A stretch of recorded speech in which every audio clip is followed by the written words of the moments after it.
ধন্যবাদ আপনাদেরকে। বিগত 19/4 মানে গতকাল রাত 19/4/2026 খ্রিস্টাব্দ তারিখ আনুমানিক রাত 11:30 থেকে 11টার দিকে আমাদের একটি টিম তারাবো পৌরসভার অন্তর্গত কর্ণকোপ এলাকায় ডিউটি করছিল।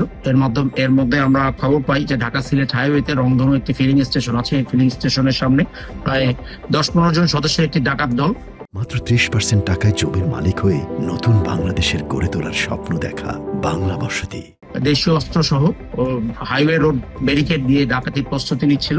তো আমাদের অফিসার ইনচার্জ মহোদয়ের মোবাইলে খবরটি আসা মাত্র ওই এলাকায় আমাদের যে টিম ডিউটিরত ছিল সাথে সাথে উনি ওনার নেতৃত্বে একটি টিম আমরা ওই এলাকায় এঙ্গেজ করি ডাকাতদেরকে ধরার জন্য, এবং আমরা অতি দ্রুত ঘটনাস্থলে পৌঁছে তারা যখন ডাকাতির মোটামুটি খুব কাছাকাছি চলে গিয়েছিল যে সময়টা ডাকাতি সংগঠন করবে, তো আমরা হাতে নাতে তাদেরকে একটি বাস সহ দেশীয় অস্ত্র সহ 5 জন ডাকাতকে হাতে নাতে গ্রেপ্তার করেছে এবং আমাদের উপস্থিতি টের পেয়ে প্রায় আরো 10 থেকে 15 জন পালিয়ে যেতে সক্ষম হয়।